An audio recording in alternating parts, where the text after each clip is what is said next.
Well, hello everyone. It's John Lockland here. I am the director of Forum for Democracy International, and my co-host Peter Lavelle from Moscow and I are delighted to welcome this week as our guests two friends of mine, Ulrike Reisner from Vienna and Edouard Husson from Paris, where I'm also based today.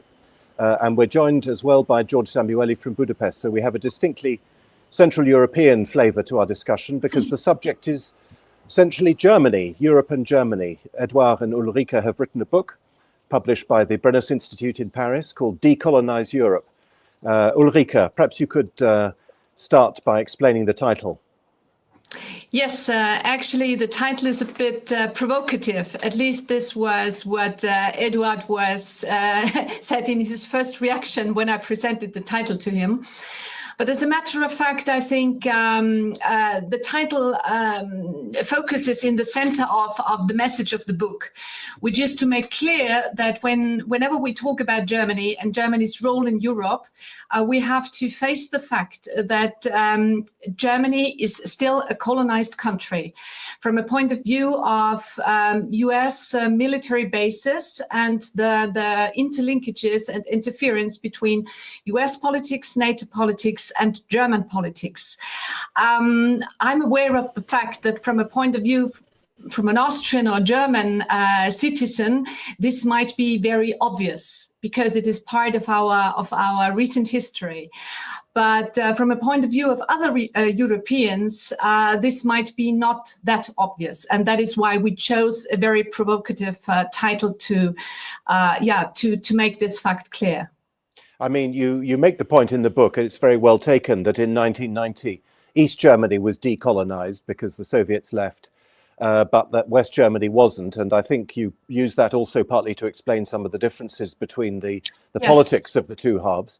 But before we go back into the German issue, is Germany the only colonized country in Europe?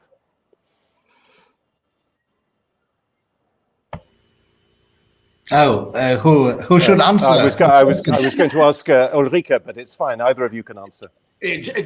John always asks the easy questions first, so it's okay. Okay, Ulrike, please.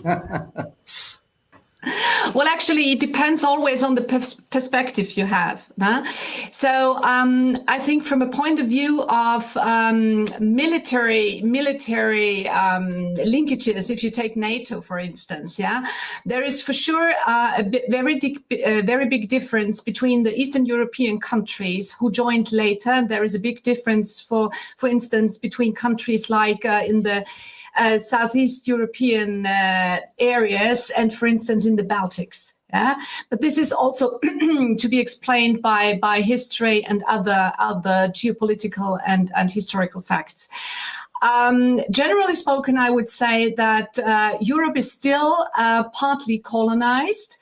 And the fact that there is different experiences, especially in the Eastern European countries, makes clear that there is a rift going through Europe. And as long as we don't talk about this rift, we will have invisible problems in finding something like a common denominator in Europe.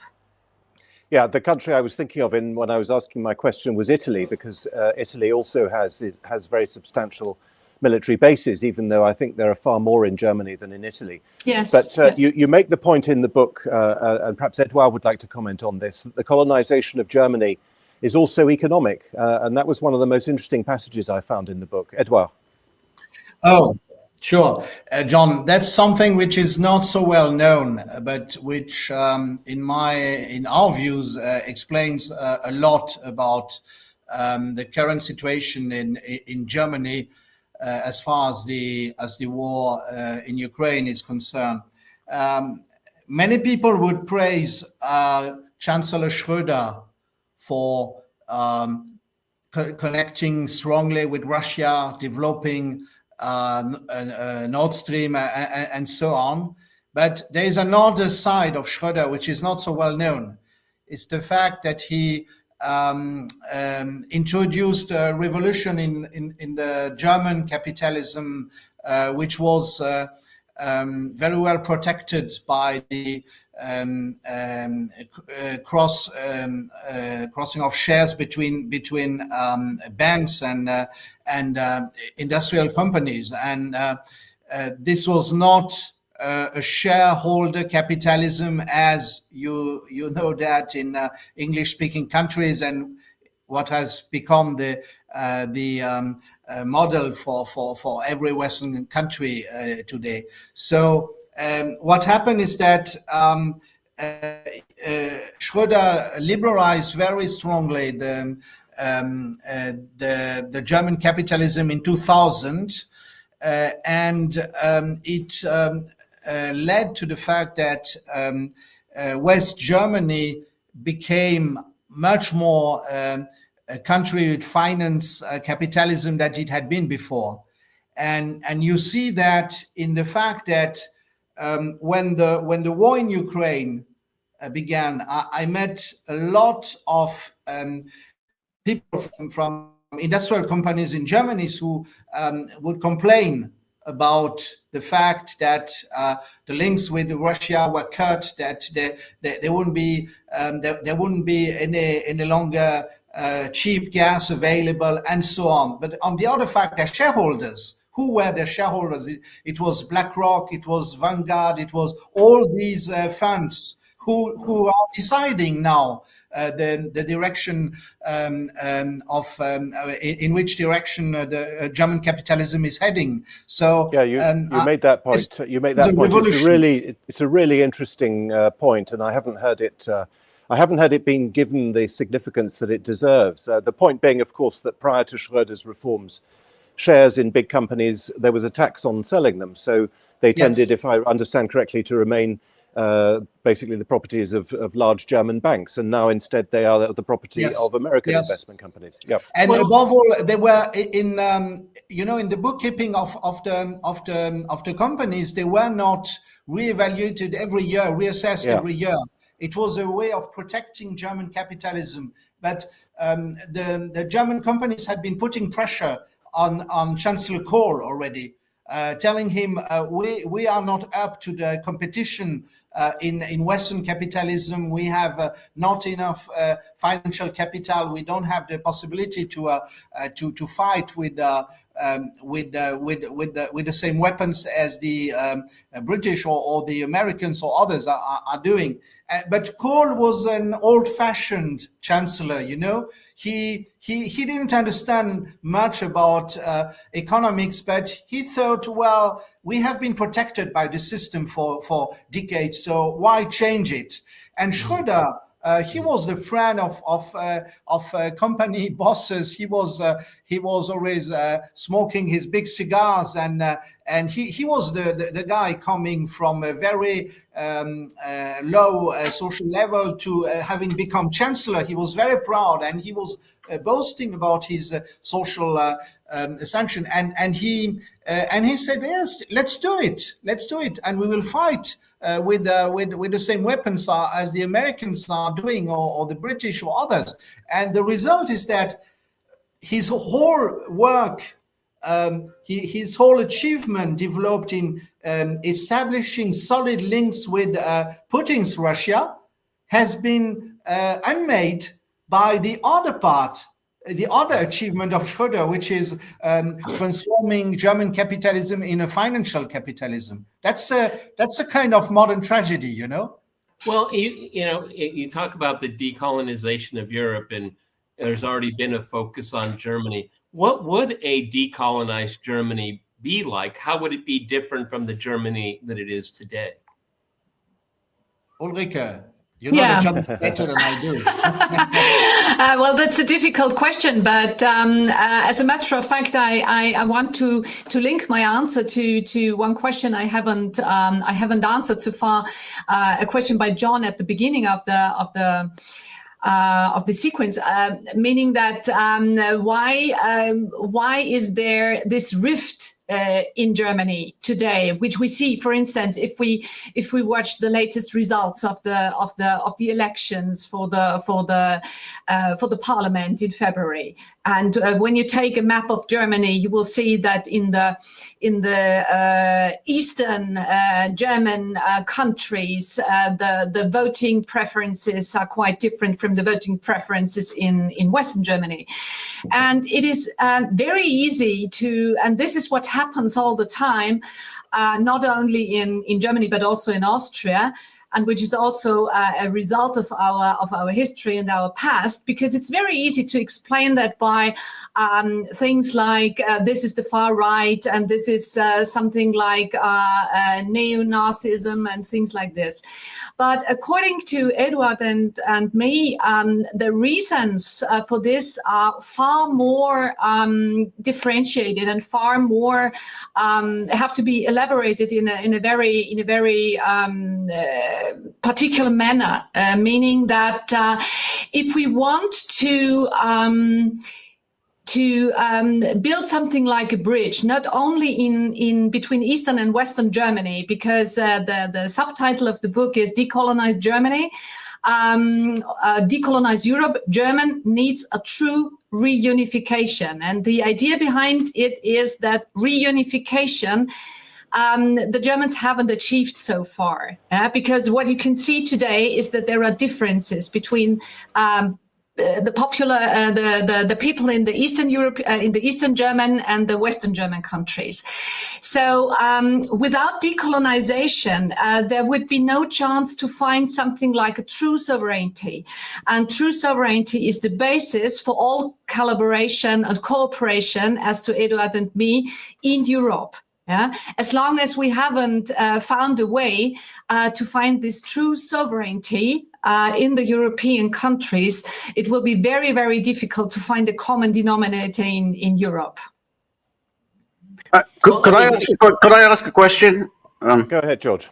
I want to know this because it puzzles me, because on the one hand we think of Germany as being colonized by the United States, but the most notable foreign policy accomplishments of Germany during the Cold War was the Ostpolitik, which was clearly in defiance of Washington. Washington was very unhappy with what Germany was doing.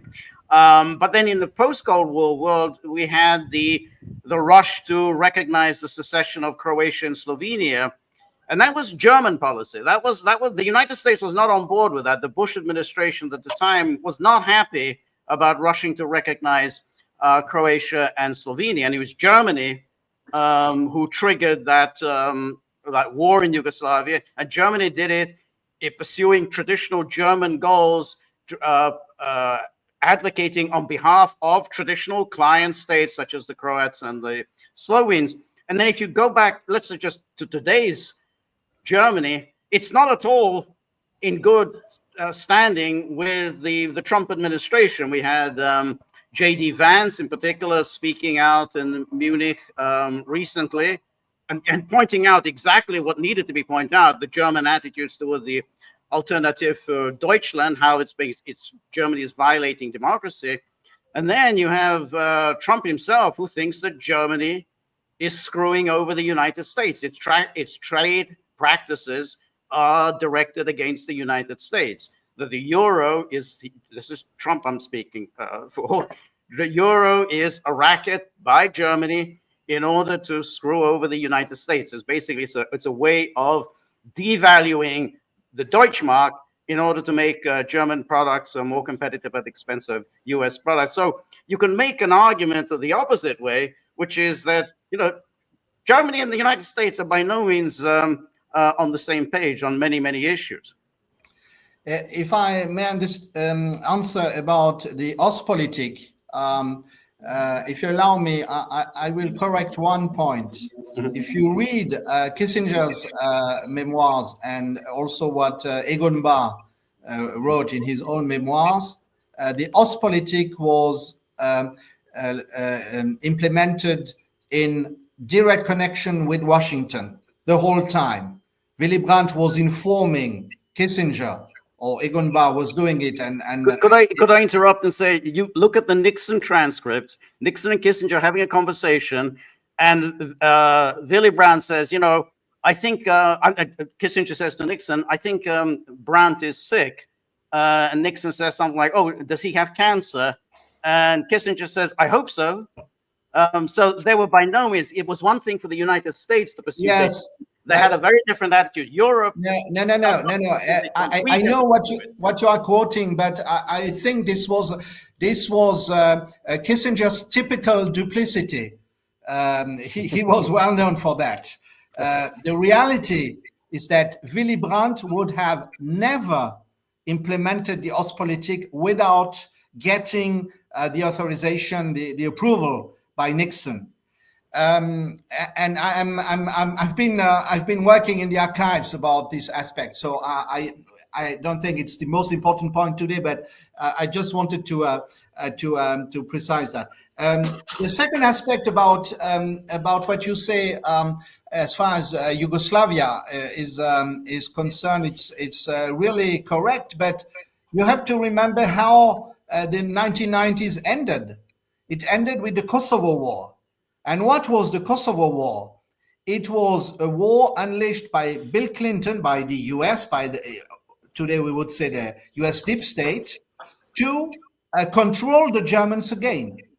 And if you see what the result of the Kosovo War, it was the setting up of the biggest military camp in the region, the Bonstil, if I'm correct. So this is a fascinating aspect in the 1990s, because the Germans were convinced that they had agreed with the Americans, with Bush, about different spheres of influence. And what you see more and more from 1995 on is that Bill Clinton says, no, there is no sharing of Europe or sharing of the world. The US are allowed to intervene where they want to. And so the Kosovo War was largely due to the fact that the US wanted to reassert their authority in the region. But it was Germany, yes. After Germany had blazed the trail in Yugoslavia, which the United States didn't want Germany to do, then the United States played catch up and took over Bosnia and Herzegovina. That became the client state of Washington, because Croatia and Slovenia were now gone, and then they kind of joined forces on Kosovo. But I'm just saying that the policy in 1991, 1992, as articulated by the United States, was no recognition of secessionists, and Germany basically just defied the United States. Yeah, certainly, but after a few years, they had to accept the American military superiority again, and the Germans were never able to develop an independent army which would have been requested to defend their new sphere of influence. So I think you're right. There was a push towards a kind of mini imperialism among the German elites, and this because there was this feeling at that time. If you look at the German press, there was this feeling that there was a kind of revenge to be exerted on Serbs, these bad guys who had prevented Germany twice to win a war in Europe. So this is sure. But you have the same today, by the way, when you see the aggressivity towards Russia. It has a lot to do with the idea that there is something which cannot be accepted about losing World War II. And I think that Friedrich Merz is really representative of this mentality on one side. On the other side, if you look at the whole quite ridiculous debate about long-range missiles and Friedrich Merz telling people there's no limit any longer, but then his vice-chancellor saying, well, we want to shoot, we don't want to wage war with Russia. It says a lot about who is the stronger a partner, and the stronger partner remains the US. And then we come to what you are mentioning about Trump and Trump's US and Merz Germany, or Scholz Germany already coming apart. But that's a new situation, and the Germans have no roadmap to answer to this new situation. Well, going back to the title of your book, Decolonizing Europe, I can remember before Stephen F. Cohen passed away, one of the greatest Russianists ever, the best American one for sure. And he was in a debate with some kind of cookie cutter neocon. I don't remember who it was. But the argument, and this was about NATO, is that they didn't use the word colonize, but obviously that was the context, that NATO is the colonizing vehicle for the United States to be able to keep the Europeans from fighting each other. And that's why it was so important, and I'm paraphrasing the neocon, we had to get move eastward to get all of the Eastern European militaries to make sure they obey civilian control.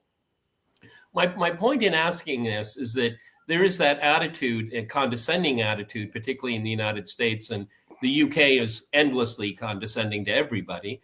If you decolonize Europe, American decolonization, are we, sitting around the campfire singing Kumbaya after going through the Cold War and the post-Cold War period? Yeah, well, if I might refer to what was also, according to me, one of the key issues of this is, well, actually, it's a very it's a small book. It's a book that we have written in a very quickly manner, because we wanted to publish it immediately after Merz became Chancellor of Germany. But also, as to me, this question of linkages between the US financial industry and the German industry was, as a matter of fact, a key issue to explain also this question of colonization.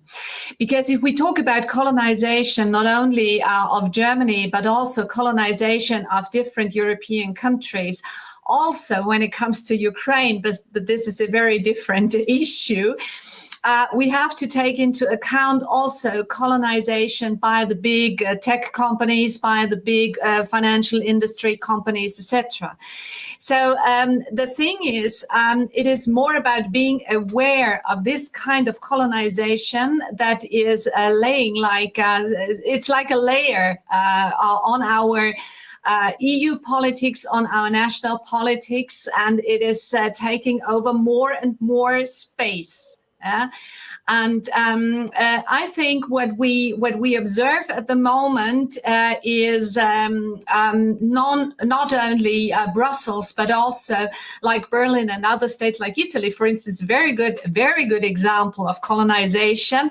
And you can also observe this in Italy's foreign policy, that there is something like a steering moment behind the scenes, which is obviously not very clear to many people, just talking about whether Giorgia Meloni is a friend of Trump. I mean, this is fun for social networks, but if you take a deeper insight in politics, and for Edouard and me, it is always very important not only to have a day-to-day look, but to have a longer look, a longer perspective, and to compare developments over 10, 20, 30 years to make clear what is the big lines, what is the big, as we call it in French, cartographie, that's like, how do you call it in English? I don't know. Mapping. Exactly. So to try to establish something like a mapping to explain also, if you take, for instance, the big trade routes, if you take the big trade routes between Asia and Europe, etc., you can derive very many issues from that, and that is why colonization, from our point of view, is not only a military colonization, but it's a colonization by, as I said, for instance, big tech companies, big financial industry, which is steering not only European or national states politics, but also taking more and more influence, because the states themselves, they act like like servants, because they help to implement the big policies of these colonial masters, if I might put it that way. I mean, it's interesting you use servant, but I mean, I kind of look at it as like a hive, because you don't have to tell Annalena Baerbock what to do. She instinctively knows what to do. And this is the colonization of elites. We see it all the time. John and I have joked about this many times, that if you took the prime minister from Lithuania, installed this person in Paris, and then the French prime minister into Lithuania, nobody would notice. Nobody would notice the difference, okay? Because it's not like a master servant relation. It's a beehive. Everybody instinctively knows their place, and reinforces everything. I don't think, this German thing, is this good for Germany? Is this good for America? It's good for the project, I think they think. Yeah, but that's part of what is well known in French as voluntary servitude. And Europe, of course, has suffered from this now. Ulrike, you said, look back over the last 20 or 30 years. Well, yes, let's look back at the last 30 years. What has Europe been doing for the last 30 years? It has been trying to abandon its own sovereignty. The states have been embarked on this project since the end of the Cold War. The industrial and technological side of the colonization is extremely important, and that's, as I said, that's one of the most interesting things about your book. And it explains, by the way, people for years have been saying, haven't they, ever since the Nord Stream was blown up, and perhaps even before, saying, well, why don't German industries protest? Why don't, where is the backbone of the German economy? We would expect them to be protesting. Well, in a way, you've answered that question. But is there not? I mean, surely we the Europeans have played a large role in this, because for whatever reason, and perhaps it's to do with the European project, the EU project, the abandonment of sovereignty. But you mentioned the big tech companies, Ulrike. Indeed, yes, every single big tech company in the world is American, apart from DeepSeek now recently. But there isn't a single European one. The same goes for AI, same goes for all kinds of things. Europe, we've talked a lot about the decline of America, but my God, when you compare it to the economic decline of Europe, it's really something else. Yes, sure. If we may come back to Nord Stream and compare with the 1980s, and there I would agree with the approach by George a few minutes ago. It's very interesting, because in the 1980s, the Reagan administration put a lot of pressure to prevent Western Europe from having an agreement with the Soviet Union at that time about at that time we didn't say Russian gas, we said Soviet gas. And the very interesting thing is that in the 1980s, at the end, because let's say people like the German Chancellor, West German Chancellor Helmut Schmidt, who are resisting the American pressure, the Reagan administration had to give in, and Europe, Western Europe, was able to sign the agreement with Moscow. So something happened after 1990. That's really striking, and I think this is what we try to explain in our book. How does it come that when it was the Soviet Union, this communist Russia, everybody was hating in the West, but nevertheless, Western Europe was signing an agreement with Moscow, and the Americans didn't like it at all, but they had to accept it. And now you have no reason. You have a rather peaceful Russia before 2022, and you have a German Chancellor Olaf Scholz, who is in a press conference with the American president. And when the American president says, well, if there is a war that the US would provoke, by the way, but he doesn't say that, but that's the meaning. If there is a war, then we know what to do with Nord Stream. And Scholz doesn't protest. And he belongs to the same party as Helmut Schmidt did. You know? I was just wondering. Was not the answer. Sorry. Yeah. No, I just wanted to say, Schmidt was not a very imaginative guy. You know, he was not very brilliant. He was smart, but he was not like Willy Brandt, a visionary. He was not like Adenauer, somebody having experienced half persecution by the Nazi regime and so on. He had been fighting in the Wehrmacht. So and that's really the striking thing. Just to answer the question you asked, because it's a very interesting question, why were they willing to defy Ronald Reagan in 1982, but they're so feeble and in the face of Joe Biden? Could the answer be that they had a respect for the Soviet Union, that the power of the Soviet Union inspired respect, fear and respect, and ultimately they just don't respect Russia, just as during the Cold War they respected Yugoslavia, Tito's Yugoslavia, because they saw it as a useful weapon in the Cold War. And once the Cold War was over, they lost any use for Yugoslavia and said, oh, the hell with it. So could it be that just simply that Russia just is unable to inspire the kind of respect and fear that the Soviet Union was able to inspire? Yes, but maybe there's something in it. Certainly. I think there has been a real underestimation of Russia in the last two decades. I was invited once to a discussion to a brainstorming at our Ministry of Defense. It was at approximately 1 year after the start of the Ukraine war, and I was very struck by the fact that the French officers who were there, the French military people, they were totally underestimating Russia's military strength, and there was even a kind of despise in the way they were speaking about Russia. It was ridiculous, because if you were following the battle, what was happening in the field, it was obvious that the Russian army was very strong, and that the Ukrainians were unable to cope with these strengths. But on the other side, I think you may be right.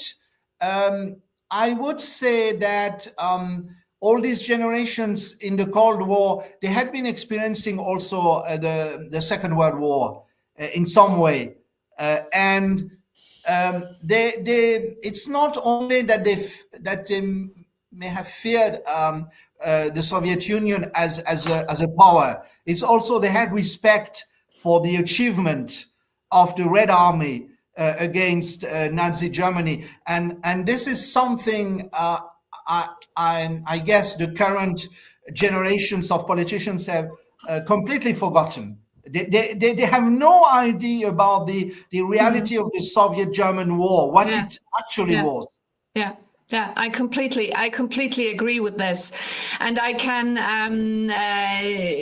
agree because I'm a person that has been raised in Austria, so there is no big differences between Austrian education and German education when it comes to history, and I would say starting with my generation, who started school in the 1970s. Russia didn't play a major role in our books, meaning that we were completely focused in the explanations of Second World War and the time after. Everything was derived from the United States. So I might also point your view to the fact, to a very important fact for people, Austrian or German people. So as a matter of fact, there was some kind of re-education. Yeah. And re-education, I know this is a very delicate issue, but it explains a lot. And re-education led to the fact what Edouard said right now. We have to face that there are different generations now steering Germany. Yeah. So for sure, there is differences between the politics, but this can also be explained because the generations have changed. We are talking now about people who were raised in this kind of US capitalism, Hollywoodism, whatever. And the Soviet Union was something that was dark, obscure, a bit strange. But the opposite, exactly. So this was the opposite. But as a matter of fact, after the fall of the Iron Curtain, I really miss also in education in German-speaking countries, I miss a decent treatment of what has happened not only in Russia but also in Eastern European countries. I mean, I'm Austrian. I'm dealing every day with friends from Hungary, from Slovakia, from the Balkans, etc. Because I'm living in Vienna, so we're a big hub for everyone.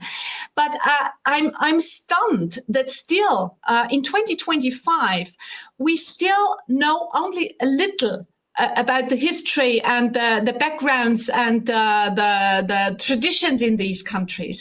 And this also refers to the elites that are steering politics right now. And that is why even if you talk to them, they wouldn't understand. I mean, if I just may give a very small example, because I was stunned this morning, I read in the paper, it's just a little thing, that there is something like a commission from the EU going to Slovakia right now because they have to make some investigation on misuse of EU financial issues, whatever. And the leader of this commission is a Czechman. So from the point of view of an Austrian, you say, aha. So what I want to say is there is still things going on in this Europe that can't be explained because the elites that are kind of steering politics, they really sometimes really don't know about history and about... The good thing in your case is that you know what you don't know. That's you know, that's a step forward. I mean, do you think that's a good? I was brought up in the United States, and what I was brought up with, President Trump echoed a few weeks ago. The United States won the war in Europe. Okay, I mean, I've heard. No, that's not true. One of the things that George and I have talked about a lot is the World at War, a series, 1973. BBC, which is it's just a brilliant in retrospect. It's very difficult to see all of the episodes now on YouTube because of the censorship. But speaking of Russia, because I didn't think we were going to talk about it, but to the both of you, presumably decolonization is your goal, something that would be considered something good. What would a decolonized Europe? What kind of relationship would it have with Russia? If I may answer, give a short answer from the French perspective, and perhaps having in mind what General de Gaulle said a few decades ago, I think it's obvious it's a partnership between equals, and well, let's be modest from the French point of view. Russia is today the biggest military power in the world. It's obvious for me. So we have to deal with that, but it's not a threat for us. I think it's a good thing because it brings stability in Eurasia, And I mean, from my point of view as a Western European, it's so important to have Russia in thinking about the necessary balance of power with China too. I think the biggest mistake our governments made in the last 10 or 20 years was allowing that Russia would be looking at China more and more and at Europe less and less. This is very striking. So I mean, if we bring this decolonization, and everybody knows from history that decolonization, it must happen in the people's mind. It's not just getting rid of an army and so on. It's or of financial power. It's also being free and looking at the other countries in the right way, not denying reality any longer. And so I think we have really crazy people in our governments, and many of them are sincere about when they say that Russia is a danger, that Russia would invade Western Europe and so on. So we need a new, I think, new generation of people in government. How will it happen? I don't know. Okay, how do you get that? I'm sorry you answered your own question, because it's such a great question. I've taught, endlessly over the last few years, this issue about the generation that's in power right now. Their minds have been colonized by London, by Washington. How do we get out of that? I'm at a complete loss. And Peter, I think we have heard the word steering. I like that. People are steered. Okay, how do we get steered the other way? I just want to say again, Peter, it's yes, of course, Europeans are colonized by London and Washington, but they're colonized by themselves. They have brought a lot of this on themselves. And one of the arguments that I know Edouard and Ulrike make in the book, and Edouard, you just mentioned de Gaulle, is obviously that Europe will only become strong again when its policy is substantially national. I think that's one of the points you make explicitly and verbatim in the text. So we've been talking about the real reunification of Germany, which supposes some kind of national unity there. But this is surely the point for a generation, and that's the key word. That's the key word. We have now been working on this supranational project, which, to put it bluntly, weakens Europe. It's occasionally sold, particularly in France, perhaps sometimes in other countries, but very much so in France, as a way of making Europe stronger. But it doesn't make Europe stronger. As we had Ian Proud on a few weeks ago on this show, and he tweeted the other day, sovereignty is not shared, sovereignty is wielded. And that's, of course, something which Russia has recently relearned and been saying. So surely the point is that yes, we understand about the American influence, we understand about that, but Europe has got to change course very radically of its own accord. Never mind the foreign interference. Well, I mean, Madame Le Pen tried that. No, she never really tried it. I'm being facetious. My point is, you could end up in prison. That's my point. Okay. Yes. Yeah. No. But she never fought. Actually. Yeah. I know. Yeah. And also, I would say about Le Pen that our friend Thomas Fazi makes this point, and we noticed this in Romania. I mean, without being too conspiratorial, George Simeon was allowed to run, even though he was much more radical on ethnic issues than Georgescu. But he was on Meloni. He was on a Meloni line on foreign policy, and so we see how the supranational paradigm of the European Union inevitably leads to the supranational paradigm of NATO, and you can't get out of one without getting out of the other. That's right. I think that there's a terrible there is a development in Western Europe which many of us dislike at first glance, which is mass immigration on one side. On the other side, it can become a very useful political tool against the elites, you know, because if I look at France, once you have a politician shrewd enough to bring together popular France in the countryside and popular France with a lot of citizens with immigrant background, voting in the same direction to get rid of the elites, with a new program which would be avoiding any ethnical, slogan. And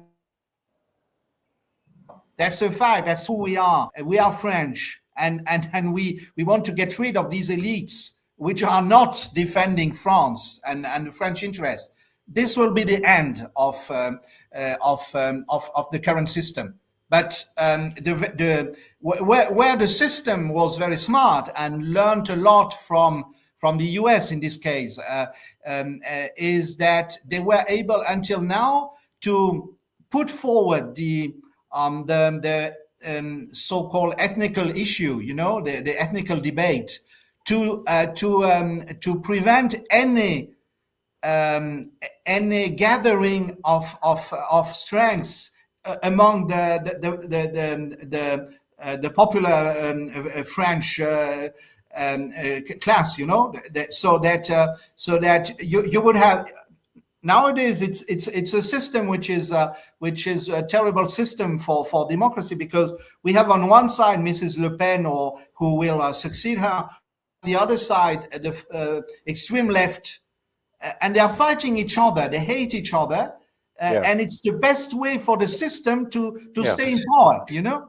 I mean, we need a new De Gaulle who will say, well, even if I don't like what I see, this mass migration for decades, well, now we have to say we are all French, and we want to get rid of these supranational elites. They are defending ideas which are not in favor of the French development. In talking about the system, one country comes to mind, and that, of course, is Austria, which in its last elections elected in first place the Freedom Party, and the system took about 3 weeks to coalesce together to prevent it from entering the government. Ulrike, Edouard has mentioned De Gaulle, French nationhood, French sense of national identity and national purpose, and so on. How would that work in Germany?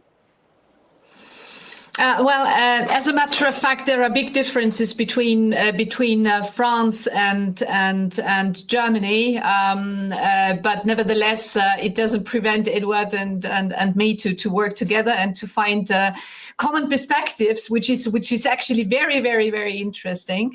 Now, the point is, what we can see right now, not only in Austria but also in Germany, is something like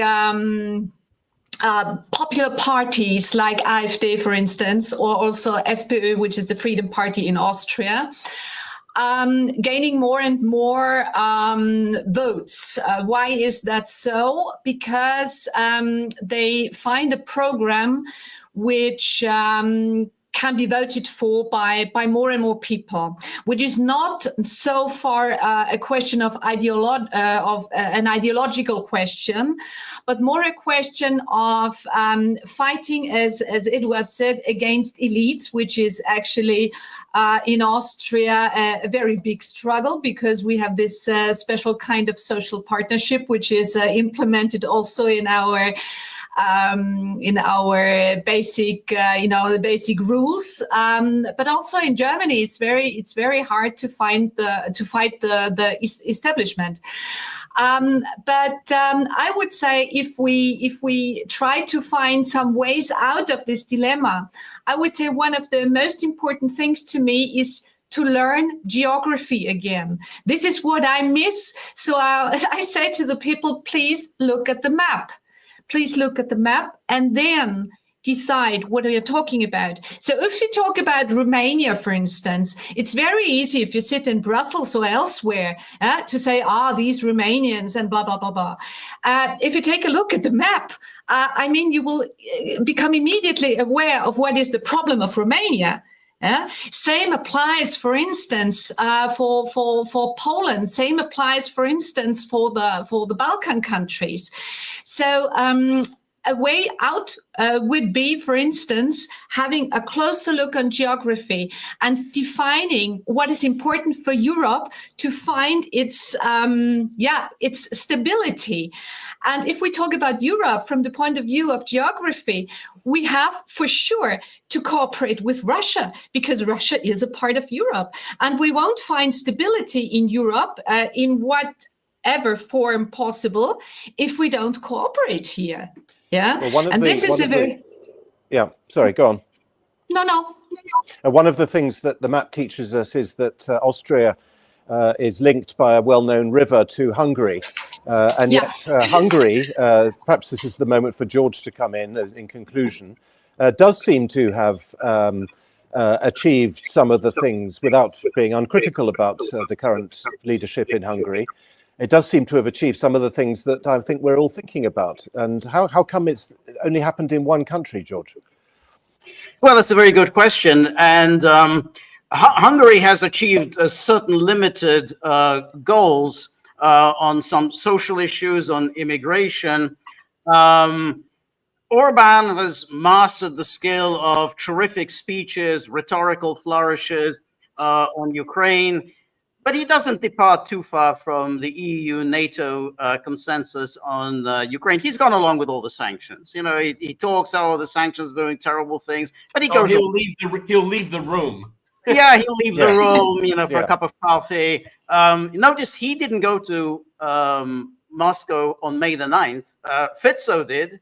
Vucic of Serbia did. He didn't. He knows how to play the game with Brussels. He knows when to defy it and when to play ball.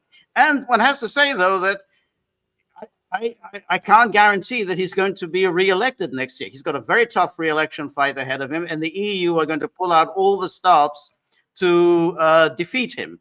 He's underwater in the polls. I mean, he's pulled back before, but he is underwater. And given the campaign that Brussels will wield against him, you know, it's going to be quite tough for him to get re-elected. He's been there 15 years. People are tired of him. I mean, it's inevitable. People get tired of a leader. But that segues into the other question, which is, can a populist movement really succeed in Europe? I mean, one of the things about the AfD, which did really well in the last election, was 21%, is they haven't got single committee chairmanship in the Bundestag. Now, how does that happen? I mean, they're not one. You think, okay, well, you've got 21%. Parties of the left, you know, this new strange party that came out of nowhere, they've got committee chairmanships. The Greens have committee chairmanships. The Social Democrats, all the parties who did much worse than the AfD, they have committee chairmanships. The AfD doesn't. And I mean, we saw what happened to Georgescu. We saw what happened to Simeon. We've seen what happened to Marine Le Pen. So a kind of Trumpian populist movement, I think it doesn't look to me as if you can break through in the UK. And I think, John, you would agree with me. I wouldn't put any money on Nigel Farage blazing any kind of a trail in Britain. Edouard, go ahead. I think you're right in many aspects, and it brings us back to the matter of colonization, because I think that now that we have Trump, who is telling the Europeans on one side, well, you should do more on your own and so on. And it's very ambiguous, because on the other side, Trump says, for instance, let's have Nord Stream again, but if it's run by the US, you know. So that's the ambiguity. But I think they say, if you break it, you own it. Don't they say that in American shops? Yes. On the other side, it's obvious that we have very good examples of these colonizations of the minds, you know, because even when the US gives the opportunity to develop something on our own. We have elites who say, "Oh no, please, let's do it the way we have been doing it for decades because we really like it." And let's take Trump's first term. It's really striking because at that time Trump was not so strong, and let's say Mrs. Merkel in Germany, she was powerful. And she could have led the Europeans to develop, as General de Gaulle said, a European Europe, but she didn't. Mm-hmm. And I think it's really the striking aspect of that. Ulrike, perhaps the final word should go to you. Yeah, what should I say? I mean, the most important thing as to me and Edouard, and that was the reason why we decided to write this small book, is to start focusing on perhaps a few points that some people might not be that aware of. Yeah, because if you change a bit your perspective, this might also lead to a change of minds. I mean, the problem is what I see with the populist movements, not only in Austria but also in Germany, is that they are really populist movements. So that is why they are gaining more and more votes. The big question is, do they have some concrete ideas? Do they have a real plan, a strategy to find more of this sovereignty, or this new form of sovereignty, which is the essential part of all our being, exactly. To allow communication and cooperation. This is essential, and this is the thing we have to develop. It doesn't work without. Yeah. I should have said at the beginning, the book is available in French, German, English, and Russian. Yes, we have the Russian translation. Yeah, that is true. And it can be obtained from the website of the Brennus Institute. Yeah. Perhaps you could remind us of the website address. Yeah, that's HTTPS, and that institute-brennus.com. Institute with an E. Institute with an E. There it is. Thank you. Exactly. That's wonderful. Excellent. That's okay. wonderful. Well, listen, thank you all the information available there in English, French, German, Russian. I always say I'm a very good Austrian, but because I speak all the languages of the countries that ruled Austria after the Second World War. I speak English, French, and Russian, and that is why we provided our website information not only in these languages but also in Spanish and Italian, and all the information on the book can be found there. Perfect, excellent. Well, Ulrike Reisner in Vienna. Austria. Never underestimate Austria. That's right. No, absolutely. never. I agree. Even as a Frenchman with this difficult past with them, I agree. Absolutely. Excellent. Well, Ulrike Reisner in Vienna, Edouard Husson in Paris, George Samuel in Budapest, Peter Lavelle in Moscow. All the best. Thank you all very much. Look forward to seeing you all again next week. Bye. Thank you. Bye.